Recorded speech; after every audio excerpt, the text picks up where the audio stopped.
अकड़ू बचपन की दोस्त स्कूल में मुझे पूरी तरह अनजान की तरह ट्रीट करती है, लेकिन घर जाते ही वो मेरे ही बेड में घुस जाती है। आज क्लास में भी उसका वही रवैया था, ठंडी, दूर दूर, जैसे हम दोनों के बीच कोई रिश्ता ही नहीं है। मैं फांग युआन हूँ। मेरे पेरेंट्स बिजनेस ट्रिप पर बाहर गए हुए हैं और मजबूरी में मुझे उसके साथ एक ही घर में रहना पड़ रहा है। बाहर से वो आइस क्वीन बनती है, क्लास की हाई क्लास ड्रीम गर्ल जैसी, लेकिन घर के अंदर वो पूरी तरह एक शरारती और खतरनाक छोटी डेविल है, और इस राज को सिर्फ मैं जानता हूँ। लेकिन आज चीजें तब बिगड़ गईं जब उसने गलती से अपनी स्लीपवेयर की फोटो मुझे भेज दी, और साथ में एक गुस्से वाला इमोजी भी। मुझे तभी समझ आ गया, अब मैं सच में बड़ी परेशानी में हूँ। फांग युआन, इस सवाल में जो सपोर्टिंग लाइन है, तुम आकर समझाओ। टीचर की आवाज पूरे क्लास में गूंज उठी और अगले ही पल पूरी क्लास की नजरें झटाक से मेरी तरफ घूम गईं। खिड़की के पास पीछे से तीसरी सीट पर बैठे उस लड़के पर। मैं, फांग युआन, खामोशी में धीरे से खड़ा हो गया। धूप खिड़की से अंदर आ रही थी और मेरे चेहरे पर हल्की हल्की छाया बनाकर गिर रही थी। मैं बिना किसी एक्सप्रेशन के बस शांत होकर ब्लैक बोर्ड को देख रहा था। मेरे दिमाग में उस वक्त रियल टाइम में शेप्स का पूरा जाल बन रहा था। कटिंग, रोटेशन, फ्लिपिंग, सब कुछ तेजी से। पॉइंट ए से होकर प्लेन अल्फा पर एक परपेंडिकुलर खींचो, फिर उसे एच पॉइंट पर इंटरसेक्ट कराओ और फिर इन दोनों को कनेक्ट कर दो। मेरी आवाज तेज नहीं थी, लेकिन क्लास में बिल्कुल क्लियर सुनाई दे रही थी। जैसे ही मैं अपना सॉल्यूशन समझा रहा था, मुझे महसूस हुआ क्लास की पहली लाइन से एक बहुत ठंडी लेकिन बेहद जानी पहचानी नजर मुझे घूर रही है। वो थी मेरी नाम की बचपन की दोस्त, हमारी स्कूल की आइस माउंटेन क्वीन बाई निंगबिंग। वो बिल्कुल प्रोफेशनल तरीके से बैठी थी, हाथ में एक महंगा सा मेटल बॉडी ऑटोमेटिक पेंसिल घुमा रही थी। उसकी नजरें ब्लैक बोर्ड पर ऐसी थीं जैसे मैं भी उस बोर्ड का ही हिस्सा हूँ, कोई इंसान नहीं, बस एक सवाल का पार्ट। ठंडी, अलग और पूरी तरह बेपरवाह। बहुत बन रहा है, आगे बढ़कर दिखा रहा है, मैं अंदर ही अंदर सोच रहा था। कौन सोच सकता है कि यही वो लड़की है जो पूरे स्कूल में किसी को भाव तक नहीं देती। वही कल रात मेरे कमरे के दरवाजे पर खड़ी थी, पिंक स्ट्रॉबेरी पजामा पहने, तकिए को सीने से लगाए और बिल्कुल मासूम चेहरे के साथ धीरे से कह रही थी, अंदर आने दे। फांग युआन, मेरे कमरे का एसी शायद खराब हो गया है, थोड़ा ठंड लग रही है। उस वक्त मैं हेडफोन लगाकर गेम खेल रहा था। मैंने हल्के से उसकी तरफ देखा और जानबूझकर उसे छेड़ते हुए बोला, तो फिर मेंटेनेंस को बुलाओ ना, मुझे क्यों बता रही हो? मेरी बात सुनते ही उसका चेहरा तुरंत बदल गया। उसके होंठ हल्के से सिमट गए और उसके गोरे चेहरे पर साफ साफ नाराजगी और उदासी झलकने लगी। वो अपने हाथों में पकड़े हुए तकिए को जोर से भींच रही थी, इतना कि उसकी उंगलियां तक सफेद पड़ गईं। लेकिन अब बहुत देर हो चुकी है। उसकी आवाज बहुत धीमी थी, लगभग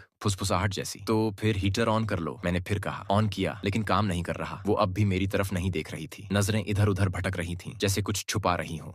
उसने रुकते हुए धीरे से कहा और फिर एकदम बहुत ही छोटी आवाज में, जैसे दिल से निकल रही हो, क्या मैं एक रात तुम्हारे कंबल में सो सकती हूँ? मैं लगभग हंसी पड़ा, और उसका बहाना तो उस सपोर्टिंग लाइन से भी ज्यादा कमजोर था जो मैं अभी ब्लैक बोर्ड पर समझा रहा था। आखिर में मैं खुद को रोक नहीं पाया और हेडफोन उतार दिए। एक हल्की सी आह भरते हुए मैंने अपना कंबल थोड़ा सा खोला और बोला, ठीक है, अंदर आ जाओ। मेरी बात सुनते ही वो ऐसे लग रही थी जैसे किसी मंदिर में मिली छोटी सी मासूम बिल्ली हो। वो धीरे से आगे बढ़ी और कंबल के अंदर घुस गई। मैंने उसे हल्के से अपनी बाहों में लिया और उसके लिए आरामदायक पोजीशन सेट कर दी। उसका छोटा सा चेहरा मेरे सीने के पास आ गया और वो जैसे पूरी तरह संतुष्ट हो गई। फांग युआन, तुम सच में बहुत गर्म हो। उस पल का कॉन्ट्रास्ट बहुत अजीब था। एक तरफ आज क्लास में वही लड़की थी जो दुनिया से बिल्कुल अलग, ठंडी और हर किसी से दूरी बनाए रखने वाली आइस क्वीन लग रही थी, और दूसरी तरफ मेरे सामने कंबल के अंदर सिकुड़ी हुई वो लड़की थी जो बस एक आम सी मासूम सी स्टूडेंट लग रही थी। मैंने अंदर ही अंदर उसकी इस सोच पर मुस्कुरा दिया। क्या यही है उसका असली चेहरा? मैं उसके बारे में सोच ही रहा था कि तभी क्लास के अंदर किसी और की आवाज गूंज उठी और पूरी कहानी फिर से एक अलग मोड़ लेने वाली थी। बहुत अच्छा, सोच साफ है, बैठ जाओ। जैसे ही मैं बैठा, मेरी नजर फिर से पहली रो की तरफ चली गई। बाई निंगबिंग अभी भी वही ठंडी, भावहीन एक्सप्रेशन में बैठी थी, लेकिन उसके हाथों की हलचल थोड़ी देर के लिए रुक गई थी, बहुत हल्की, लगभग किसी ने नोटिस न की हो इतनी छोटी सी। क्लास में धीरे धीरे फिर से शोर फैलने लगा। मेरे अच्छे दोस्त गुडशुआई तुरंत मेरे पास आकर बैठ गया और हल्के से मेरा कंधा पकड़कर हिलाया। यार फांग युआन, तुम तो कमाल हो गए। मुझे तो ये सवाल समझ ही नहीं आ रहा था और तुमने एक नजर में ही पूरा आइडिया निकाल दिया। मैं शांत भाव से बोला, बेसिक ऑपरेशन था, और टेबल पर रखी किताबें समेटने लगा। वो थोड़ा झुककर धीमी आवाज में बोला, वैसे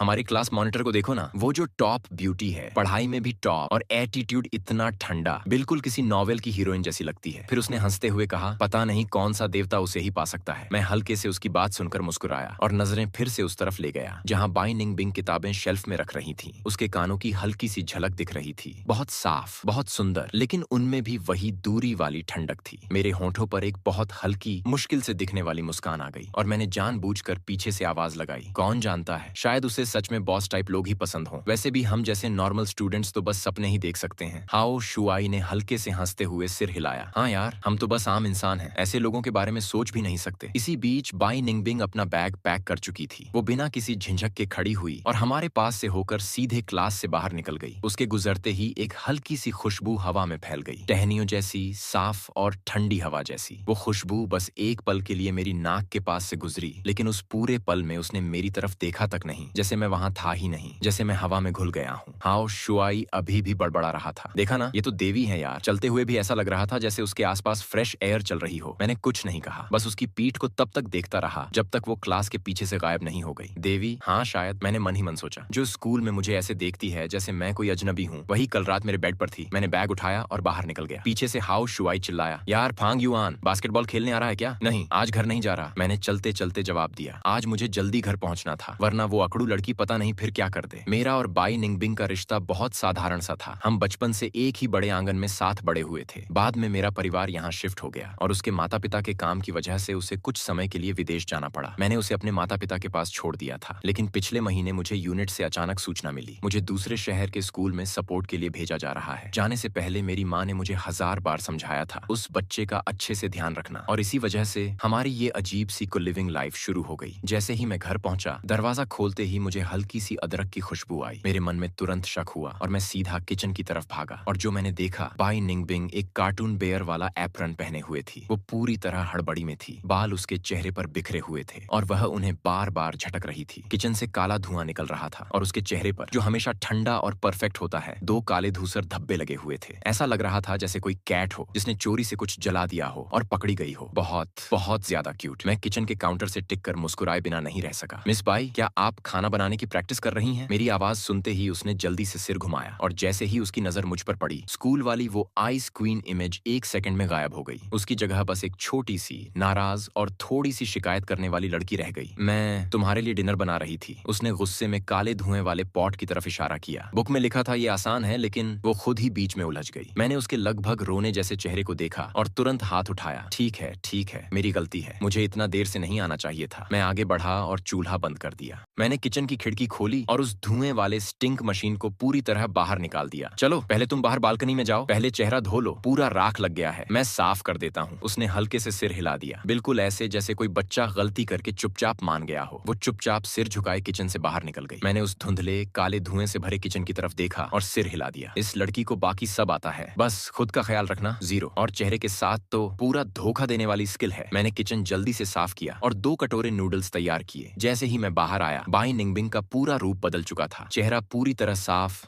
बाल ठीक और आरामदायक घर वाले कपड़े पहने हुए। वो सोफे पर बैठी थी, पैर सीधे करके, और हाथ में अखबार लिए टीवी देख रही थी। पूरा माहौल ऐसा था जैसे अभी कुछ हुआ ही नहीं। जैसे ही उसने मुझे देखा, उसकी आंखें हल्की सी चमक उठी। वो तुरंत सोफे से कूद कर उठी और डाइनिंग टेबल के सामने बैठ गई। मैंने नूडल्स रखे ही थे कि उसने सीधा कहा, फांग युआन, तुम्हारे बनाए नूडल्स सबसे अच्छे होते हैं। उसने चॉपस्टिक उठाई और एक घूंट भरकर नूडल्स खाए। फिर उसने आंखें बंद कर ली। चेहरे पर एक पूरी तरह संतुष्ट और खुश मिजाज एक्सप्रेशन था। अचानक उसने बड़बड़ाते हुए कहा, ये बहुत अच्छा है। फिर उसने मजाकिया अंदाज में जोड़ दिया, इतना अच्छा कि फिर से किचन में जाकर और मांगने का मन कर रहा है। तुम थोड़ा और बना दिया करो ना। ये सुनकर मैं थोड़ा गुस्से में आ गया। खाना है या मजाक कर रहे हो? मैंने हल्का सा डांट दिया। उसने तुरंत जीभ बाहर निकालकर मुझे चिढ़ाया, एक शरारती सा चेहरा बनाया और फिर आराम से सिर झुकाकर फिर से खाने लगी। मैं उसे ऐसे बिना किसी इमेज के खाते हुए देख रहा था। सच में उसे स्कूल की उस आइस माउंटेन ब्यूटी से जोड़ना बहुत मुश्किल था। अगले दिन स्कूल के नोटिस बोर्ड के सामने लोगों की भीड़ लगी हुई थी। मैं और हाउ शुआई भी वहां देखने पहुंचे। वो एक नोटिस था, स्कूल के कल्चरल और आर्ट्स परफॉर्मेंस इवेंट का। यार फांग युआन, तुम रिपोर्ट कर दो ना। तुम्हारे लुक के हिसाब से अगर तुम स्टेज पर जाकर गिटार बजाओ और गाना गाओ तो पक्का सब पागल हो जाएंगे, हाउ शुआई ने मजाक में कहा, पूरी तरह ओवर कॉन्फिडेंस के साथ। लेकिन मैं ऐसे फेस टू फेस ड्रामे से कभी डरता नहीं था। इसी बीच भीड़ अचानक और ज्यादा हिलने लगी। देखो, स्कूल का हंक आ गया,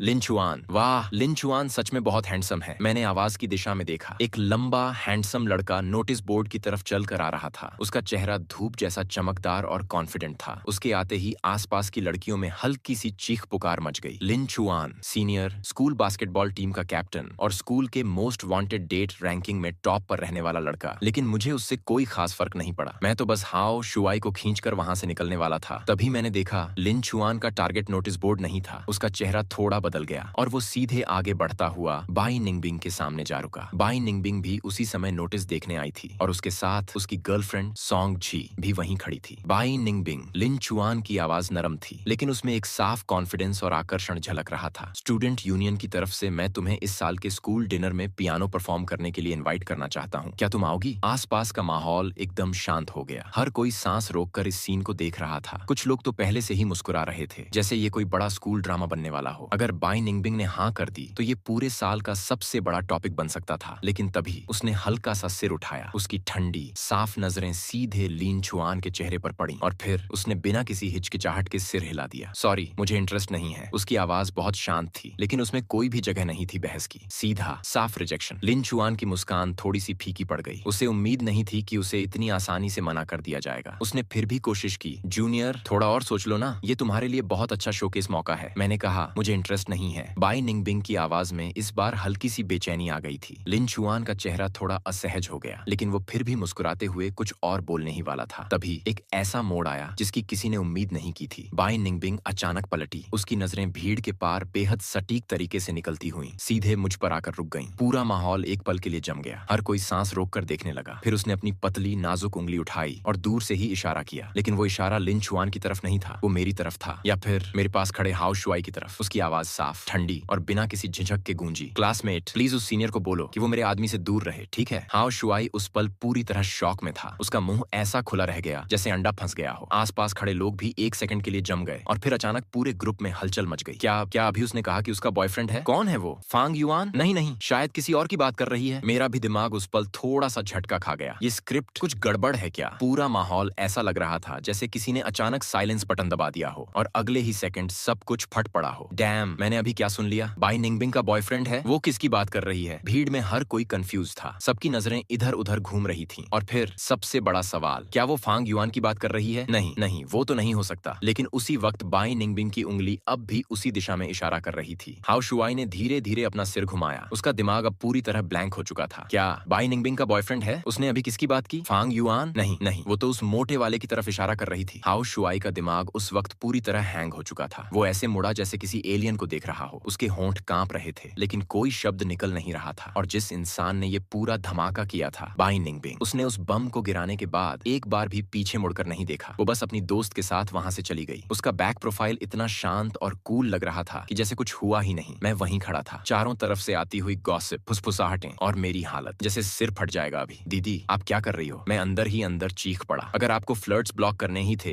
तो इस तरह खुद को एक्सपोज क्यों कर दिया? हाउ शुआई से तो सीधे बात कर लेती। अब हालत ये थी कि पूरे स्कूल में एक नया अफवाह फैल चुका था। आइस माउंटेन ब्यूटी का एक मिस्ट्री बॉयफ्रेंड है और सबसे बड़ा शक मैं और हाउ शुआई बन चुके थे। लिन चुआन का चेहरा पहले ही खराब हो चुका था। उसने एक बार मुझे गहराई से देखा। उस नजर में सवाल भी था और हल्का सा वार्निंग भी। फिर वो बिना कुछ बोले वहां से चला गया और वो पूरा ड्रामा बस ऐसे ही खत्म हो गया। लेकिन उस दिन के बाद पूरा दोपहर मैं बस सुई चुभने जैसी बेचैनी में रहा। जहां भी मैं जाता मुझे ऐसा लगता कि कोई पीछे से मुझे इशारा कर रहा है। हर तरफ से फुसफुसाहटें और शक भरी नजरें। हाउ शुआई तो पूरी तरह पागलपन की हालत में पहुंच चुका था। क्लास खत्म होते ही उसने मेरा हाथ पकड़ लिया। फांग युआन, सच सच बता, तेरा और क्लास मॉनिटर का क्या चल रहा है? जिस आदमी की वो बात कर रही थी वो तू है ना? क्या वो तुझसे प्यार करती है? मैंने उसके सिर पर हल्का सा चपत मार दिया। तू दिन में सपने देखना बंद कर। क्या बोल रहा है तू? लेकिन अंदर से मैं भी पूरी तरह दबाव में था। पूरा स्कूल ऐसा लग रहा था जैसे अब हर लड़का मुझे घूर रहा हो, जैसे कोई भी आकर मुझे मार देगा। मैंने बस इतना कहा, हम बस साथ रहते हैं। तू खुद सोच, क्या ये सच लग रहा है? लेकिन सच कहूं तो मुझे खुद भी यकीन नहीं हो रहा था। स्कूल खत्म होने के बाद पहली बार मैंने सीधा घर नहीं गया। मैंने प्लेग्राउंड में दौड़ लगानी शुरू कर दी। 1 2 नहीं, पूरे 10 चक्कर। इतना दौड़ा कि पूरा शरीर पसीने से भीग गया। लेकिन कम से कम दिल का वो घुटन वाला फायर थोड़ा शांत हुआ। जब मैं घर पहुंचा तब तक अंधेरा हो चुका था। लिविंग रूम में लाइट बंद थी। बस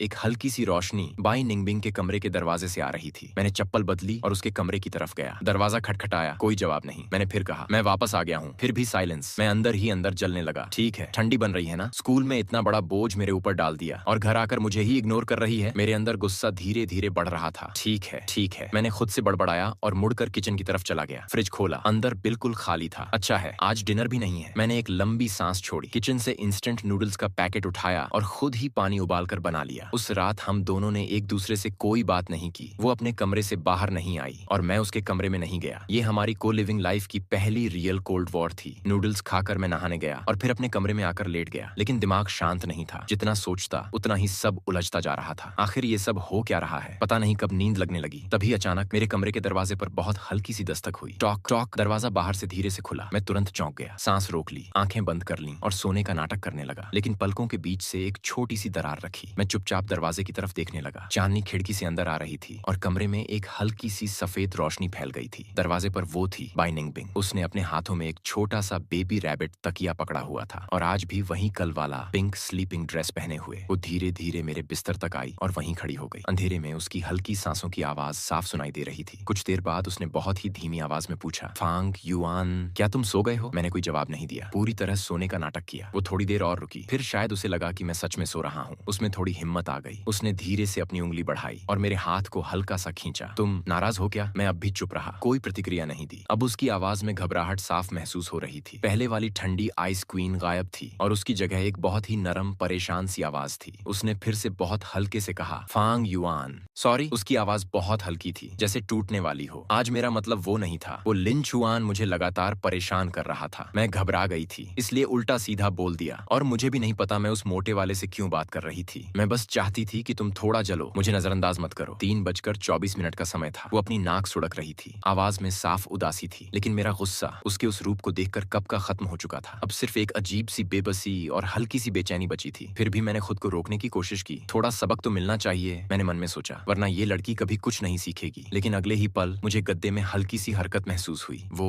खुद ही मेरे बिस्तर पर चढ़ आई थी। अपने साथ वो रैबिट वाला तकिया भी लाई थी। धीरे से मेरे पास लेट गई और कंबल का एक कोना अपने ऊपर खींच लिया। फिर बहुत हल्के से उसने अपना हाथ मेरी पीठ पर रख दिया। फांग युआन। उसकी आवाज अब नींद जैसी बहुत नरम हो चुकी थी। मुझे भूख लगी है। मैं अंधेरे में पलटा, उसकी तरफ देखा। उसका चेहरा साफ चमक रहा था और उस पर हल्की सी मुस्कान थी, बहुत मासूम, बहुत सुकून भरी। मैं समझ गया, भूख तो इसे है और मेरी शांति तो अब खत्म होने वाली है। हमारी बाइदा शियाओ हुआ तो ऐसी थी जैसे ओ स्पीकर बड़ी हुई कोई फेरी हो, लेकिन मेरे सामने आते ही उसकी आंखें तुरंत लाल हो गईं। बस मुझे देखती ही थी और ऐसा लगता था जैसे अगले ही पल आंसू गिर जाएंगे। मैंने जानबूझकर ऐसा नहीं किया था। मैंने तुम्हें मैसेज किया था, लेकिन तुमने रिप्लाई नहीं किया। उसकी आवाज बहुत नरम थी, जैसे किसी केक को हल्का सा दबाने पर निकलने वाली सॉफ्ट आवाज। मैंने फोन उठाकर देखा, स्क्रीन पर उसके 2 मैसेज चमक रहे थे। बाय निंगबिंग, भूलना मत। फांग युआन, तुम अभी भी नाराज हो क्या? और फिर एक और, मैं गलत थी, सच में मैं गलत थी, प्लीज मुझसे बात करो। मैंने मन ही मन आह भरी और फोन साइड में रख दिया। फिर बिस्तर से उठ बैठा। ठीक है, अब रोना बंद करो, तुम मुझे ही टेंशन दे रही हो। मैंने उसके सिर पर हल्का सा हाथ रखा। उसके बाल बहुत नरम थे। बताओ क्या खाना है, मैं बना देता हूँ। जैसे ही उसने ये सुना, उसकी आंखें तुरंत चमक उठी। जो आंसू अभी अभी गिरने वाले थे वो 1 सेकंड में गायब हो गए। उसका चेहरा बदलने की स्पीड इतनी तेज थी कि मैं खुद हैरान रह गया। ये लड़की सच में मूड स्विंग की मशीन है क्या? मैं तुम्हारे बनाए एग हैम सैंडविच खाना चाहती हूँ और गर्म दूध भी। उसने मेरी बाह पकड़ ली और हल्का सा क्यूट बनने वाला चेहरा बना दिया। मैं अंदर ही अंदर सोच रहा था, आधी रात को ये कौन सा भूख का ड्रामा चल रहा है। थकान और झुंझलाहट दोनों थे, लेकिन शरीर हमेशा की तरह बहुत ईमानदार था। मैंने कंबल हटाया और बिस्तर से नीचे उतर आया। रुको, मैंने धीरे से कहा। वो तुरंत सिर हिलाकर वापस बैठ गई, कंबल को अपने चारों तरफ लपेट लिया और ऐसे बैठ गई जैसे कोई छोटा सा मीठा आलू इंतजार कर रहा हो। सच में पूरी तरह रिजर्व मोड ऑन करके बैठी थी। उसकी आंखें अभी भी मेरी तरफ ही थीं। मैं किचन में गया और फ्रिज से जल्दी जल्दी सामान ढूंढने लगा। करीब 15 मिनट बाद मैं एक प्लेट में एग हैम सैंडविच और एक कप गर्म दूध लेकर वापस कमरे में आया। मैंने जैसे ही दरवाजा खोला, वो तुरंत बोल उठी और प्लेट मेरी हाथ से लगभग छीन ली। फिर उसने सैंडविच उठाया और खाने लगी। सैंडविच इतना बड़ा था कि उसके छोटे छोटे कौर भी ठीक से नहीं समा रहे थे। मैं बिस्तर के पास बैठकर उसे ऐसे देख रहा था जैसे कोई छोटा सा जानवर अपनी पूरी ताकत से खाना निगल रहा हो। मैं खुद को रोक नहीं पाया और सिर हिला दिया। धीरे खाओ, कोई छीन नहीं रहा। बहुत अच्छा है। उसने बिना ज्यादा भाव दिखाए मेरी तारीफ कर दी और साथ में हल्का सा अंगूठा भी दिखा दिया। जब उसका पेट भर गया और वो पूरी तरह संतुष्ट हो गई, तब उसका पूरा टेम्पर मोड वापस आ गया। मैंने उसकी तरफ मुड़कर सीधा पूछ लिया, आज आखिर चल क्या रहा है? सिर में दर्द है क्या तुम्हारे? उसे पता था कि वो फंस चुकी है, इसलिए उसने गर्दन हल्की सी झुका ली। आवाज भी तुरंत छोटी हो गई। मैंने कहा ना, वो लिन चुआन बहुत परेशान कर रहा था। मैं बस चाहती थी कि वो हार मान ले। उसकी बात सुनकर मैं एक पल चुप रहा। फिर तुम सीधे बोल सकती थी ना कि तुम्हें मैं पसंद हूँ, या ये कह देती कि हमारी सगाई हो चुकी है। जरूरी था क्या मुझे इस तरह बीच में घसीटना? और हाओ, शुआई को जाकर ये कहना कि तुम सीरियस हो। क्या मैं ही था जिसने पहले तुम्हारे बारे में सोचा था? वो चुप हो गई, हल्के से अपने कपड़े के किनारे को पकड़ लिया। नजरें इधर उधर भटक रही थीं। सीधे मेरी तरफ देखने की हिम्मत नहीं थी। मैं तो बस चाहता था कि बाकी लोग जाने तुम मेरी हो। ये आखिरी लाइन कहते हुए उसकी आवाज बहुत हल्की हो गई, इतनी हल्की कि उसका मतलब भी पूरी तरह शब्दों में नहीं आ पा रहा था। उसके गाल हल्के से लाल हो गए। मैं एक पल के लिए रुक गया। जो नाम का गुस्सा था वो कब का खत्म हो चुका था। उसकी जगह अब कुछ ऐसा था जिसे मैं खुद भी ठीक से नाम नहीं दे पा रहा था। मैंने खांस कर खुद को संभाला। ठीक है, अगली बार ऐसा कुछ हो तो सीधे बता दिया करो, समझी? उसने तुरंत सिर हिला दिया और चुपचाप अपने अपने कमरे की तरफ जाने लगी। मैंने दरवाजे की तरफ इशारा किया, जाओ सो जाओ, लेकिन जैसे ही उसने ये सुना वो वहीं रुक गई और फिर धीरे धीरे अपना कंबल और कसकर पकड़ लिया। सिर हल्के से हिलाते हुए बोली, नहीं। उसकी आवाज बहुत हल्की थी, लगभग कांपती हुई। मैं अकेले नहीं सो सकती, मुझे ठंडर से डर लगता है। मैं हंसी रोक ही नहीं पाया। इतनी बड़ी हो गई हो और अभी भी डर लगता है? तभी बाहर अचानक एक तेज बिजली चमकी, पूरा आसमान एक सेकंड के लिए सफेद हो गया और फिर गड़गड़ाहट की जोरदार आवाज पूरे कमरे में फैल गई। बूम! उस पल बाई निंगबिंग ने हल्की सी चीख निकाली और अगले ही सेकंड वो एक छोटे से डरे हुए खरगोश की तरह सीधे मेरी तरफ कूद पड़ी। उसका पूरा शरीर कांप रहा था। वो इतनी तेजी से मेरे सीने से लग गई कि मैं एक पल के लिए स्टिफ हो गया। मैं उसके शरीर की गर्माहट और तेज धड़कन साफ महसूस कर सकता था। बाहर बारिश और तेज हो गई। बड़ी बड़ी बूंदें खिड़की पर तेज आवाज कर रही थीं और हर बार बिजली गिरती वो और ज्यादा कसकर मुझे पकड़ लेती। मैं और क्या कर सकता था? बस धीरे से उसके पीछे हाथ रखकर थपथपाने लगा, जैसे किसी छोटे बच्चे को शांत कर रहे हों। डर मत, मैं हूं ना। वो मेरे सीने में और सिमट गई। उसकी आवाज अब कंबल के अंदर से आ रही थी। फांग युआन, मुझे ठंडर से डर लगता है। आज क्या मैं तुम्हारे साथ सो सकती हूँ? ये लड़की बचपन से ही ठंडर से डरती थी और कल रात बारिश में फंस गई थी। मैंने एक लंबी सांस छोड़ी और उसे उसके कमरे में वापस भेजने का आइडिया पूरी तरह छोड़ दिया। सो जाओ, मेरे इतना कहते ही वो सच में शांत हो गई और फिर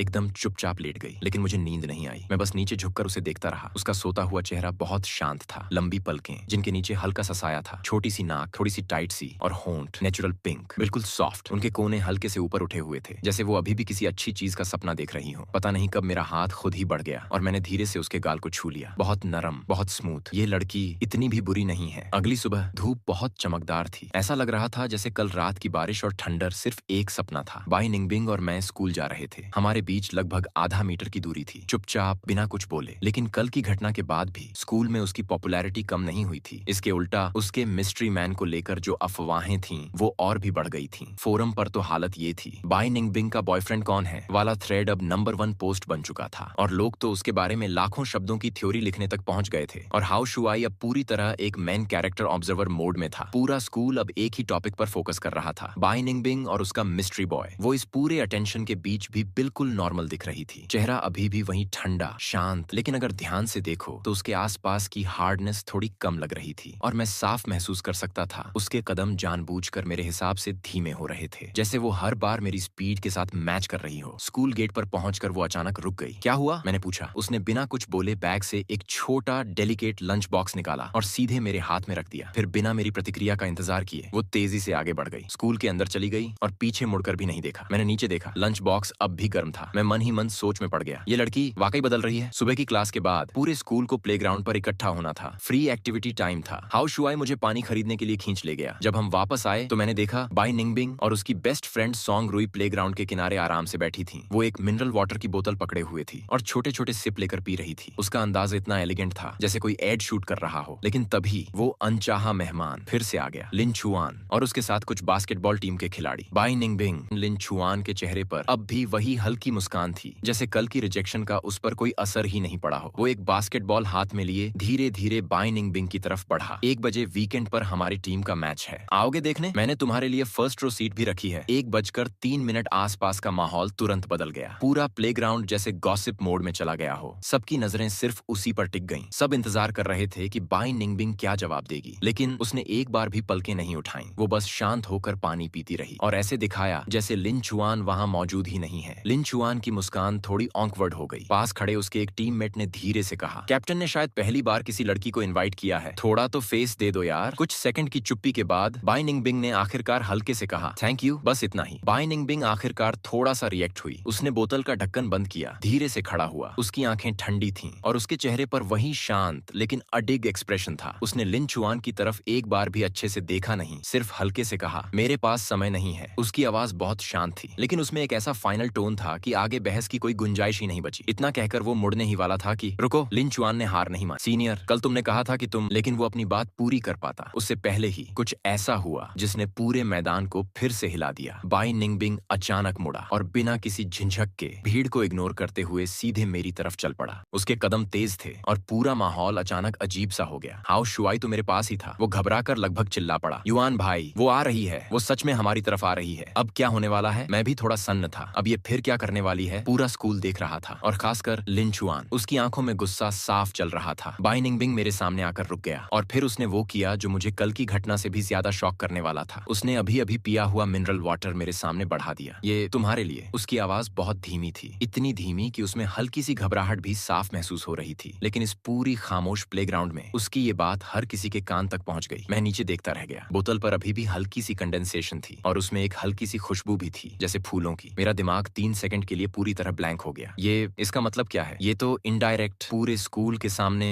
पीछे से मुझे लिन चुआन की निगाहें महसूस हो रही थीं, जैसे आग बरस रही हो। आसपास के लोग लगभग सदमे में थे। किसी को समझ ही नहीं आ रहा था कि क्या रिएक्ट करें। मैं बोल नहीं पाया। हाओ शुआई मेरे बगल में खड़ा था और उसका ठंडी सांस लेने का आवाज इतनी तेज थी कि पूरा माहौल और अजीब हो गया। भाई युआन, ये क्या हो रहा है? बाई निंगबिंग ने देखा कि मैं अब तक बोतल नहीं ले रहा। वो थोड़ा घबरा गया। उसके गाल हल्के से लाल हो गए। पहली बार उसकी आइस प्रिंसेस वाली इमेज पूरी तरह टूटती हुई दिखी। वो आगे थोड़ा सा झुका और लगभग बच्चे की तरह जल्दी में बोल पड़ा, ले लो ना। थैंक यू, जल्दी ले लो, मेरा हाथ थक गया है। उसकी आवाज अब और भी जल्दी में थी। मैं समझ गया कि अब विरोध करने का कोई मतलब नहीं है। मैंने चुपचाप हाथ बढ़ाया और वो बोतल ले ली। उसकी आंखें अब भी मेरी तरफ ही देख रही थीं, पूरी उम्मीद और हल्की सी घबराहट के साथ। मैंने बोतल का ढक्कन खोला और बिना कुछ बोले एक घूंट पी लिया। उस पल पूरा प्लेग्राउंड जैसे फट पड़ा। व्हाट? ये क्या हो रहा है? सीधा इनडायरेक्ट? नहीं, ये तो पूरा ऑफिशियल है। चारों तरफ शोर ही शोर था। लोगों के दिमाग उड़ चुके थे। और उसी दिन स्कूल फोरम पूरी तरह एक्सप्लोड हो गया। लाल रंग के बड़े बड़े अक्षरों में सिर्फ एक ही टाइटल था, आज का सबसे बड़ा gossip, ice mountain school flower और मिस्ट्री बॉय। प्लेग्राउंड पर पब्लिक में इंटरेक्शन। लोगों की इमेजिनेशन और भी आगे निकल चुकी थी। स्कूल के स्टार्स का ड्रामा लाइव। लिन चुआन का दिल टूट गया on the spot. School grass को ग्रीन कर दिया गया। फोरम इतना भारी हो गया कि सर्वर ही क्रैश कर गया। उस दिन से मैं और हाओ शुआई अब शक के बिना नहीं रहे। हमारे ऊपर जो मिस्ट्री मैन का टैग था वो लगभग 99% लोगों की नजर में कंफर्म हो चुका था। और सबसे बड़ी बात, इस पूरे स्कूल ड्रामे की शुरुआत सिर्फ एक बोतल पानी से हुई थी और मैं एक साधारण बिल्कुल नॉर्मल स्टूडेंट से स्कूल के लड़कों के बीच लक्ष्य बन चुका था। रास्ते भर मैं साफ महसूस कर सकता था, नजरें, ईर्ष्या से भरी नजरें और कहीं कहीं गुस्से से भरी हुई। ऐसा लग रहा था जैसे हर कोई मुझे ही घूर रहा हो। हाओ शुआई अब भी मेरे साथ था, लेकिन उसका स्टेटस भी बदल चुका था। अब वो गॉसिप नहीं, इनसाइडर बन गया था। वो मुझे झकझोरते हुए बोला, यार युआन भाई, तुम तो अब लेजेंड बन गए हो, जल्दी बताओ ये सब कैसे किया? मुझे भी सिखा दो कुछ ट्रिक्स। मैंने उसकी बात को इग्नोर कर दिया। मेरे दिमाग में बस एक ही बात चल रही थी, घर जाकर इसे अच्छे से समझाना है। शाम को जब मैं घर लौटा और कुछ कहने ही वाला था, सॉरी या आज का ड्रामा क्यों किया, तभी मैं रुक गया। टेबल पर पहले से ही खाना रखा हुआ था, 4 डिशेज। हालांकि 2 डिश थोड़ी अजीब सी दिख रही थी, थोड़ी जली हुई, थोड़ी अनएक्सपीरियंस्ड, लेकिन बाकी सब ठीक था। घर का माहौल शांत था। और फिर मैंने उसे देखा। बाई निंगबिंग वो पास खड़ी थी, एक छोटे से डरपोक बिल्ली की तरह मेरी तरफ देख रही थी। ऐसा लग रहा था जैसे वो इंतजार कर रही हो कि मैं कुछ बोलूं या शायद उसकी तारीफ करूं। उसकी आंखें थोड़ी सी खुली हुई थी, जैसे वो मेरी प्रतिक्रिया का इंतजार कर रही हो। फांग युआन, तुम वापस आ गए। आज मैंने खाना बनाना सीखा है। मैं उसके चेहरे की तरफ देखता रह गया। उसके गाल हल्के से लाल थे और उसकी आंखों में एक अजीब सी उम्मीद थी। मैं जो कुछ कहने वाला था वो अंदर ही रह गया। लगता है आज डांटना कैंसिल करना पड़ेगा। कुछ दिनों बाद जिंदगी फिर से शांत हो गई। स्कूल में बाई निंगबिंग अब भी बाहर से वैसी ही थी, ठंडी, शांत और लगभग अनजान लोगों जैसी। लेकिन बीच बीच में वो क्लास में मुझे दूध का बॉक्स दे देती थी, या जब मैं पढ़ते पढ़ते सो जाता तो हल्के से पेन से मेरी पीठ को छू देती। छोटे छोटे जेस्चर्स जो किसी को दिखते नहीं थे लेकिन महसूस जरूर होते थे। धीरे धीरे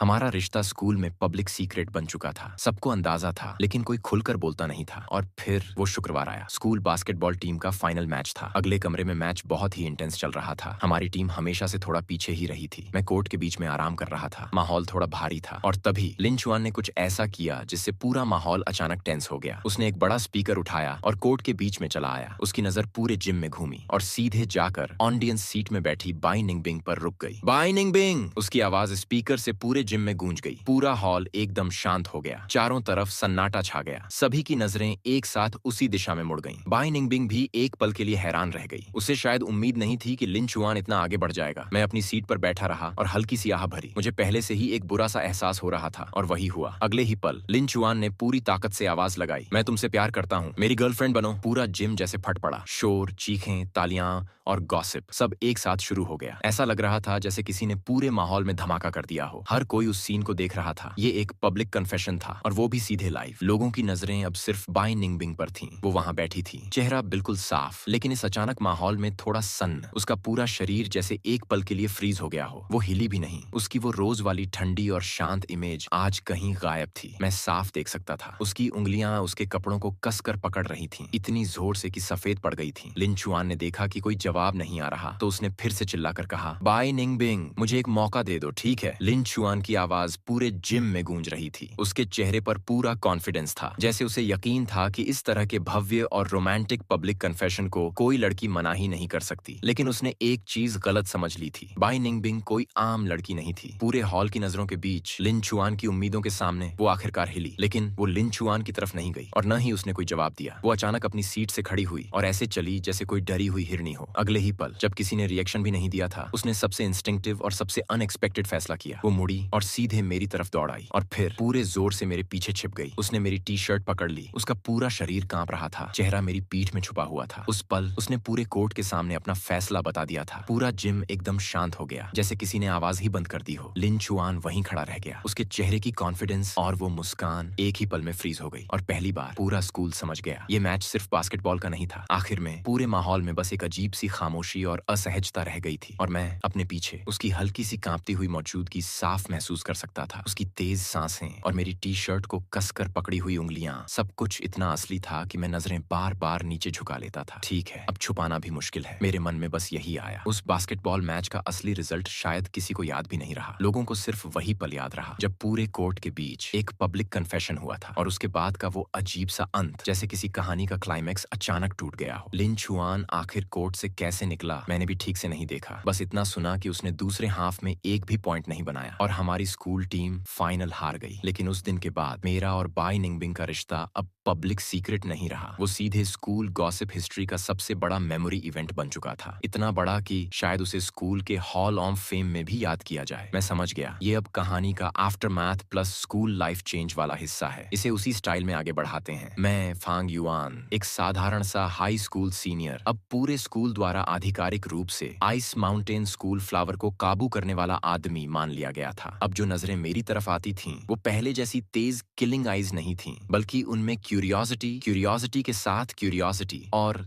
थोड़ा सा सिंपैथी भी था। कोई मेरे बैकग्राउंड को लेकर क्यूरियस था, कोई मेरे स्किल्स समझने की कोशिश कर रहा था और कुछ लोग तो सीधे मेरे फ्यूचर के लिए दुखी भी हो रहे थे, जैसे मैं किसी बड़े डिजास्टर में फंसने वाला हूँ। और सच कहूँ तो सबसे खतरनाक बात ये थी कि लोग मुझे अब लिन चुआन्स फैन आर्मी टारगेट मानने लगे थे। और बाय निंगबिंग, उसने स्कूल में अजनबी बनने का नाटक पूरी तरह छोड़ दिया था। हालांकि वो अभी भी ज्यादा बात नहीं करती थी, लेकिन अब चीजें अलग थीं। हर सुबह वो स्कूल गेट पर मेरा इंतजार करती, फिर बिना कुछ बोले मेरे साथ आधा मीटर की दूरी रखते हुए चलती और क्लास तक साथ जाती। कभी वो अपनी प्रैक्टिस कॉपी क्वाइटली मेरी डेस्क पर रख देती और फिर रेड पेन से उन सवालों को सर्कल कर देती जो उसे समझ नहीं आते थे, जैसे कोई साइलेंट रिक्वेस्ट हो। ये समझा दो, स्पोर्ट्स क्लास के दौरान वो बास्केटबॉल कोर्ट के पास बैठी रहती, एक पानी की बोतल हाथ में लिए और मुझे खेलते हुए देखती, बिल्कुल चुपचाप। लेकिन ये साइलेंस किसी भी बात से ज्यादा भारी था। और हाउ शुआई, वो तो अब पूरी तरह टूट चुका था। हर दिन मेरे पास आकर वही एक लाइन बोलता, भाई युआन, अब तू सच में लेजेंड बन गया है। Yuan gay. हाउ शुआई ने एक लंबी सांस छोड़ी। पहले मैं सोचता था कि प्यार हमेशा आग जैसा होता है, तेज, शोर वाला, ड्रामा से भरा। उसकी लंबी पलकें हल्के हल्के फड़फड़ा रही थीं, जैसे कोई तितली हो। मुझे शक था कि वो मेरी बात पूरी तरह सुन भी रही है या नहीं, या बस इस पल का आनंद ले रही है। हमारी जिंदगी ऐसे ही चल रही थी। पूरा स्कूल हमें देखता था और हम आधे खुले आधे छुपे मीठे से रिश्ते में जी रहे थे। धीरे धीरे मुझे भी लगने लगा ऐसी जिंदगी शायद ठीक ही है। लेकिन फिर वो वीकेंड की दोपहर आई। उस दिन मैंने और बाय निंगबिंग ने शहर के सेंटर में जाकर किताबें लेने का प्लान बनाया था। अनावश्यक ध्यान से बचने के लिए हमने जानबूझकर एक दूसरे के पीछे पीछे बिल्डिंग से निकलने का फैसला किया। हमारा पुराना सोसाइटी अपार्टमेंट एक ही अच्छी बात रखता था, शांति। मैं आगे चल रहा था और वो पीछे पीछे आ रही थी। जैसे ही हम गेट के करीब पहुंचे, मेरी आंख के कोने में अचानक एक जाना पहचाना चेहरा दिखा। ओह नहीं, वो हमारी क्लास की सबसे बड़ी गॉसिप गर्ल थी, पाओ द टिंग, यानी जी तियान तियान। वो अपनी माँ के साथ 2 भारी बैग सब्जियों के लिए खड़ी थी और वो उसी बिल्डिंग से निकल रही थी। मेरा दिल एकदम डूब गया। ये यहाँ कैसे? मैंने तुरंत कदम तेज करने की कोशिश की, जैसे दिखाऊं कि मैंने देखा ही नहीं, लेकिन देर हो चुकी थी। जित्यान तियान ने मुझे देख लिया था और फिर उसने बहुत ही उत्साह से हाथ हिला दिया। ओह फांग युआन। मैं वहीं रुक गया, जबरदस्ती मुस्कुराया। इतना संयोग है, तुम भी यहाँ रहती हो? उसकी नजर मेरे ऊपर से घूमी और फिर एक गहरी गॉसिप वाली मुस्कान उसके चेहरे पर आ गई। मेरे पीछे थोड़ी दूरी पर खड़ी बाई निंगबिंग को देखते ही मैं साफ देख सकता था, जित्यान तियान की आंखों में अचानक एक चमक आ गई। ऐसी चमक जैसे किसी ने नया महाद्वीप खोज लिया हो। उसका गॉसिप रडार तुरंत ऑन हो गया। बाई निंगबिंग, उसने फिर से हाथ हिलाया। तुम भी इसी सोसाइटी में रहती हो? कितना बड़ा कोइंसिडेंस है। मैं तो आज ही अपनी अपनी माँ के साथ यहाँ शिफ्ट हुई हूँ। ये मेरी दादी का घर है। बाई निंगबिंग, जो अब तक पीछे खड़ी थी, उसके कदम अचानक रुक गए। उसके चेहरे पर पहली बार हल्की सी घबराहट दिखाई दी। वो जो हमेशा शांत और ठंडी रहती थी, आज उसकी आंखों में साफ तनाव था। मैं समझ गया, ये स्थिति अब बहुत गलत दिशा में जा रही है। जितियान तियान की नजर अब हम दोनों के बीच घूम रही थी। एक बार मुझे देखती, एक बार उसे देखती, और फिर उसके चेहरे पर वो एक्सप्रेशन आ गया। मैं समझ गई हूँ, मुझे सब पता चल गया है। फिर अचानक उसने मुस्कुराकर कहा, तो तुम दोनों साथ साथ बाहर जा रहे हो? उसने हल्की मुस्कान के साथ पूछा, पर उस मुस्कान का मतलब कोई भी साफ नहीं था। नहीं, हम साथ नहीं हैं। मैं और बाई निंगबिंग लगभग एक साथ बोल पड़े। दोनों की आवाज में एक अजीब सी तालमेल थी, जैसे दोनों ने पहले से ही तय कर लिया हो कि इनकार करना है। एक तरफ मेरा सख्त सा इनकार और दूसरी तरफ उसका ठंडा सा समर्थन। माहौल तुरंत अजीब सा हो गया, जैसे हवा ही आधी मर गई हो। जितियान तियान की मुस्कान और गहरी हो गई। उसकी माँ भी हमें एक अलग ही मॉडर्न यंग पीपल वाली नजर से देखने लगी। मैंने चुपचाप बाई निंगबिंग की तरफ देखा। उसका चेहरा हल्का सा लाल था, घबराहट साफ दिखाई दे रही थी, लेकिन उसी घबराहट के बीच एक ऐसी बेचैनी थी जिसे छुपाना मुश्किल था। मैंने मन ही मन सोचा, बस अब गया काम से, ये बात अब छुपने वाली नहीं है। पूरा वीकेंड मैं लगभग डर के साए में जीता रहा, और उसी पल मुझे समझ आ गया, बाई निंगबिंग के साथ रहने का राज अब सच में ज्यादा देर तक छुप नहीं सकता। मैं लगभग अंदाजा लगा सकता था कि सोमवार को स्कूल लौटने पर क्या होने वाला था। किस तरह का हंगामा, गॉसिप और आग, सब कुछ पहले से ही मेरे दिमाग में घूमने लगा था। जितियान तियान की जांच पड़ताल वाली टोली जरूर हमें एक ही फ्रेम में खींचकर छोड़ेगी, और फिर पूरा स्कूल जैसे किसी तेल में आग लग गई हो वैसे फैल जाएगा। तब तक हाल सिर्फ क्लासमेट्स की गॉसिप तक नहीं रहेगा। शिक्षक, क्लास टीचर और शायद परिवार तक भी सबके फ्रेंडली क्वेश्चंस शुरू हो जाएंगे। ये सब तुम्हारी गलती है। सोफे पर बैठी बाई निंगबिंग ने मुझे पकड़ते हुए शिकायत की। उसकी आवाज में गुस्सा कम और नाराज बच्ची जैसा टोन ज्यादा था। तुम इतनी तेज चल रहे थे, मैं साथ नहीं आ पाई, इसलिए उसने हमें देख लिया। मैं एक पल को चुप रह गया और मन ही मन सोचने लगा, अब जिम्मेदारी भी मेरी ही हो गई है क्या? इस गॉसिप करने वाले की रिपोर्टिंग स्पीड सच में किसी आग उगलने वाले राक्षस जैसी है। मैं हंस पड़ा। और दोष किसका है? जो बाहर निकलते ही घास फूस को घूरने लगती है और जो 2 कदम चलकर सड़क किनारे लगे कांच को भी ढकने की कोशिश करती है? मैंने मजाक में कहा। वो चुप हो गई। उसके होंठ हल्के से सिकुड़ गए। फिर उसने वही पुराना नाराज लेकिन क्यूट वाला तरीका अपनाया, लेकिन इस बार मैंने जवाब नहीं दिया। मैंने हल्की सी सांस छोड़ी और उसके पास बैठ गया। ठीक है, अब ये बात कहने का कोई फायदा नहीं। सोचो, सोमवार को क्या करना है? अब हम क्या कर सकते हैं? उसने तकिए में चेहरा छुपा लिया। आवाज दब गई। कुछ नहीं कर सकते। मैंने कहा, इतना बड़ा मामला है, मैं मान लेता हूँ। वो अचानक रुक गई। मान लोगे? क्या मानोगे? मैंने सिर हिलाया। हाँ, मान लेते हैं कि हम साथ रहते हैं। तुम जानती हो ना, हाई स्कूल के स्टूडेंट्स के साथ ऐसा मतलब क्या होता है। स्कूल हमें जिंदा नहीं छोड़ेगा, मैंने आगे कहा, और अगर अंकल आंटी को पता चल गया तो वो विदेश से वापस आकर मुझे लटका देंगे। वो धीरे से उठी, आंखें घबराई हुई थी। तो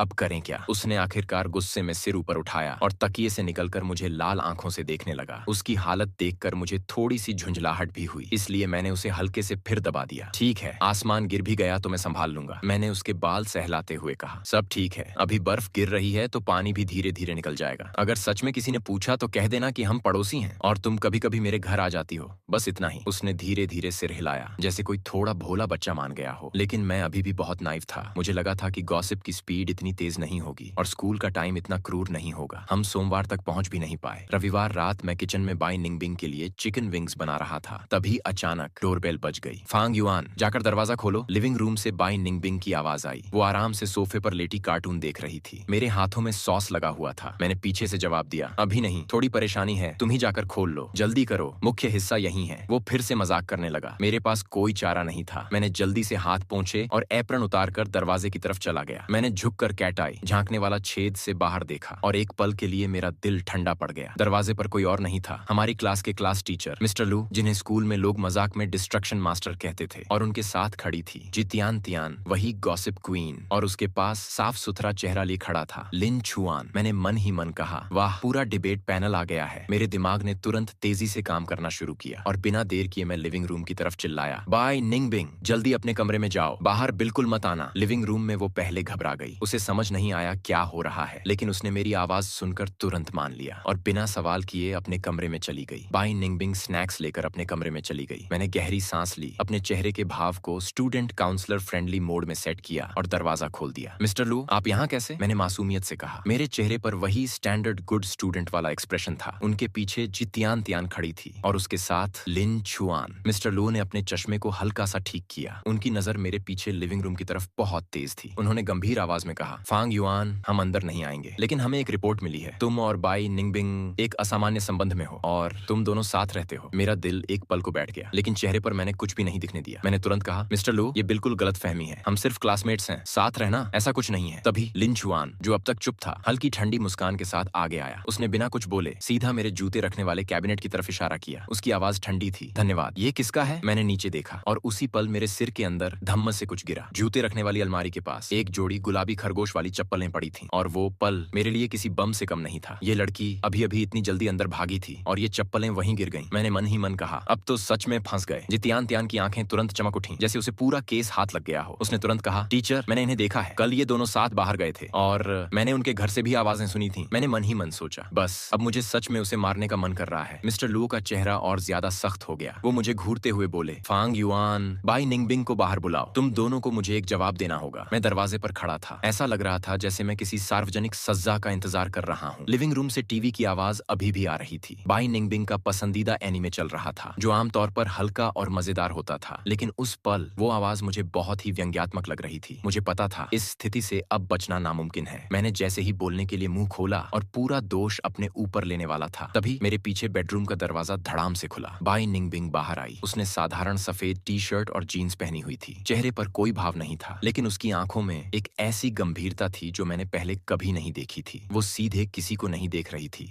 न टीचर लू को, न जितियान त्यान को, न लिंचुआन को। वो बस चुपचाप मेरे पास आई और मेरे साथ खड़ी हो गई। फिर उसने धीरे से सिर उठाया और मुझे बहुत ही गंभीर नजर से देखा, और फिर इतनी साफ आवाज में कि दरवाजे पर खड़ा हर कोई सुन सके, उसने कहा, हाँ, डरो मत, मैं तुम्हारे साथ हूँ। उस पल मुझे लगा जैसे दिल के किसी कोने पर किसी ने हल्की सी चोट कर दी हो, थोड़ी खट्टी, थोड़ी मीठी। टीचर लू ने देखा कि बाई निंगबिंग सच में मेरे घर से बाहर आ गई है। वो गुस्से में लगभग फट पड़े। बाई निंगबिंग, तुम लोग मुझे बहुत निराश कर रहे हो। जितियान त्यान का चेहरा जैसे जीत से चमक रहा था। लिन चुआन की आंखों में एक ठंडी जहरीली चमक थी, जैसे वो अंदर ही अंदर सब कुछ तोड़ देना चाहता हो। टीचर लू ने फिर सख्त आवाज में पूछा, तुम दोनों क्या कर रहे थे? बाई निंगबिंग ने शांत होकर उनकी तरफ देखा। उसकी आवाज धीमी थी, लेकिन बेहद साफ। जो आप सोच रहे हैं वैसा कुछ नहीं है। टीचर लू और भड़क गए। तो फिर कैसा है? रात के समय अकेले, लड़का और लड़की एक घर में, और तुम इसे कैसे समझाओगे? कमरे के बाहर का माहौल और भारी हो गया। हर कोई सांस रोके खड़ा था। बाई निंगबिंग ने एक गहरी सांस ली, जैसे उसने कोई बहुत बड़ा फैसला कर लिया हो। मेरे माता पिता काम के कारण विदेश चले गए थे, और जाने से पहले उन्होंने मुझे फांग युआन के घर वालों की देखभाल की जिम्मेदारी दी थी। और फांग युआन के माता पिता भी पिछले महीने बिजनेस ट्रिप पर चले गए, इसलिए मैं यहाँ रह रही हूँ। उसने थोड़ा रुककर दरवाजे के पास खड़े तीनों लोगों की तरफ देखा और फिर शांत स्वर में आगे कहा, हम बस एक ही छत के नीचे रहते हैं, एक दूसरे का ध्यान रखते हैं। अगर इसे भी आप लोग अनुचित संबंध कहते हैं तो फिर मेरे पास कहने के लिए कुछ नहीं है। उसका बयान साफ, तार्किक और पूरी तरह शांत था। टीचर लुओ कुछ पल के लिए चुप रह गए। उनके चेहरे पर आश्चर्य साफ दिख रहा था। मुझे उम्मीद नहीं थी कि ऐसा होगा, उन्होंने धीमे स्वर में कहा। जितियान त्यान थोड़ा असहज हो गई। वो कुछ और बोलना चाहती थी, लेकिन टीचर लुओ की सख्त नजर ने उसे रोक दिया। लिन चुआन का चेहरा पूरी तरह बदल चुका था। उसने दांत भींचे और आखिरकार गुस्से में बोला, ठीक है, मान लेते हैं कि तुम साथ रहते हो, लेकिन स्कूल में जो हुआ उसका क्या? ये तो रिश्ते की बात है, सिर्फ साथ रहना समझ में आता है, लेकिन प्यार, हाई स्कूल में ये सबसे बड़ा नियम तोड़ना है। माहौल फिर से भारी हो गया। हर किसी की नजर हम दोनों पर थी। मैं अभी बोलने ही वाला था, किसी तरह दोस्त या गलतफहमी जैसा कोई बहाना देने, लेकिन तभी बाई निंगबिंग ने मुझसे एक कदम आगे बढ़कर कुछ ऐसा किया जो मैं कभी नहीं भूल सकता। उसने मेरा हाथ पकड़ लिया। उसके हाथ ठंडे थे, थोड़े से पसीने से भीगे हुए, लेकिन पकड़ बेहद मजबूत थी। फिर उसने सिर थोड़ा ऊपर उठाया, एक गर्वित सफेद हंस की तरह, और साफ, बिना किसी हिचकिचाहट के बोला, मैं उसे पसंद करती हूँ। वो पल जैसे पूरा माहौल जम गया हो। मुझे फांग युआन पसंद है। ये सिर्फ साथ रहने की वजह नहीं है। स्कूल में जो कुछ भी मैं करती हूँ वो इसलिए क्योंकि मैं उसे पसंद करती हूँ। उसकी आवाज साफ थी और हर शब्द बिल्कुल सीधा दिल में उतर रहा था। सब कुछ इसलिए क्योंकि मैं उसे पसंद करती हूँ। उसकी आवाज शांत गलियारे में गूंज गई। हर शब्द जैसे पानी में गिरा पत्थर हो और चारों तरफ लहरें फैल गईं। टीचर लुओ पूरी तरह स्तब्ध रह गए। जितियान त्यान का मुंह खुला रह गया, जैसे वह एक बल्ब निकल सकती हो। लिन चुआन का चेहरा पूरी तरह पीला पड़ गया, और मैं उसकी हथेली की गर्माहट और उसके फैसले की मजबूती महसूस कर रहा था। उसके हल्के से लाल होते गाल और उसकी घबराई हुई लेकिन हिम्मत भरी आंखें, सब कुछ देखकर मेरा दिल तेजी से धड़कने लगा। ये पागल लड़की, क्या उसे पता भी है कि उसने अभी क्या कहा है? उस रात के बाद क्या हुआ मुझे ठीक से याद नहीं, बस इतना याद है, टीचर लू ने आखिर में कुछ नहीं कहा, बस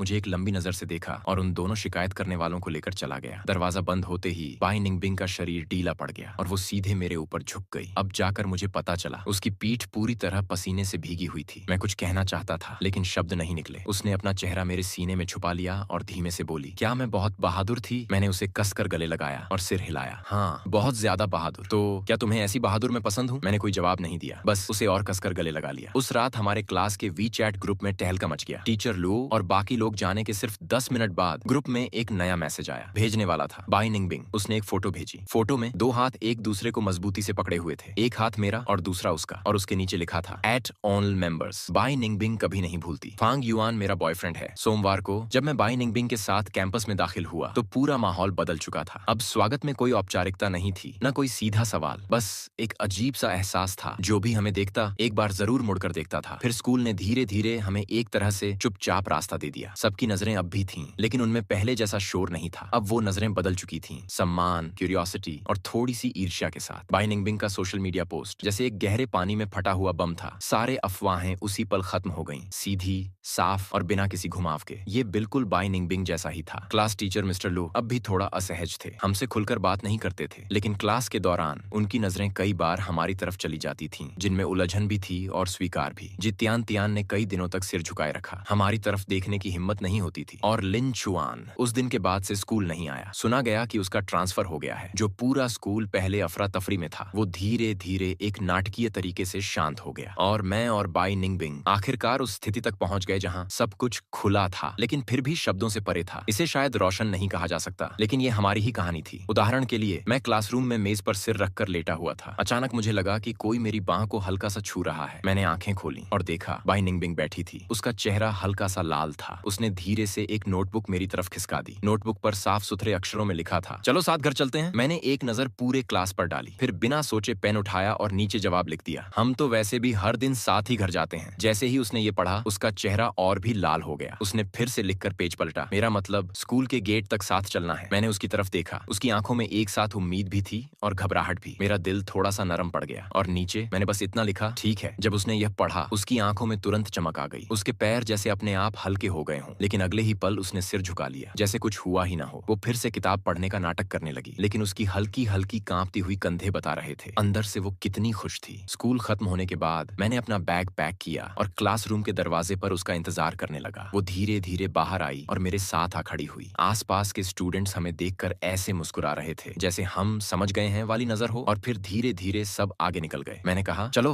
उसने हल्की सी आवाज में जवाब दिया। हम दोनों स्कूल के गेट की तरफ चल पड़े। सूरज ढल रहा था, लंबी लंबी परछाइयां जमीन पर खिंच रही थीं। ये पहली बार था जब हम इतने खुले होकर भी छुपे हुए थे। उसके कदम छोटे थे, धीमे थे, जैसे वो चाहती हो कि ये रास्ता थोड़ा और लंबा हो जाए। मैं उसे लेकर एक ऐसे कोने में पहुंचा जहां कोई नहीं था, और अचानक रुक गया। क्या हुआ? उसने शक भरी नजर से मुझे देखा। मैंने कुछ नहीं कहा, बस धीरे से अपना हाथ उसकी तरफ बढ़ा दिया। उसका चेहरा तुरंत लाल हो गया, जैसे कोई पका हुआ सेब हो। वो थोड़ा झिंझकी और फिर बहुत हल्के से अपना छोटा सा हाथ मेरे हाथ में रख दिया, नरम और गर्म। मैंने उसका हाथ मजबूती से पकड़ लिया और आगे चल पड़ा। उसका सिर लगभग झुककर छाती तक आ गया था, लेकिन होठों पर जो मुस्कान थी वो छुप नहीं पा रही थी। शाम की धूप से भी ज्यादा मीठी लग रही थी वो मुस्कान। जैसे ही हम स्कूल के गेट के पास पहुंचे, भीड़ बढ़ने लगी। वो अचानक थोड़ा घबरा गई और हल्के से मेरा हाथ खींचा। फांग युआन, उसने बहुत धीमी आवाज में कहा। हाथ पकड़ सकते हैं। फिर सिर झुकाकर बोली, लेकिन क्लासमेट्स को नहीं दिखना चाहिए। मैंने उसके उस शर्मीले लेकिन हुक्म चलाने वाले अंदाज को देखा और हंसी आ गई। ठीक है, मैं तुम्हारी बात मानता हूँ। मैंने उसका हाथ छोड़ दिया। वो तुरंत ही अपने दोनों हाथ पीछे ले गई, जैसे कोई शरारती खरगोश हो जो खुद को छुपा रहा हो। लेकिन अगले ही पल उसने धीरे से अपनी छोटी उंगली बाहर निकाली और बहुत सावधानी से मेरी छोटी उंगली से अपनी उंगली हुक कर दी। स्कूल के गेट पर, जहाँ हर तरफ लोग आ जा रहे थे, हम दोनों ने सबसे बचकाने, सबसे छुपे हुए तरीके से हाथ पकड़ लिया। शाम की हल्की रोशनी में हमारा ये छोटा सा राज बहुत साफ था, लेकिन फिर भी किसी की नजर से छुपा हुआ। मुझे पता था हमारी कहानी अभी बस शुरू हुई है। जो लड़की पूरे स्कूल में ठंडी पहाड़ जैसी हंसती हुई देवी मानी जाती थी, वो प्राइवेट में एक ऐसी शर्मीली लड़की थी जो ठीक से हाथ भी नहीं पकड़ पाती थी। लेकिन अब ये शर्मीली लड़की मेरी थी।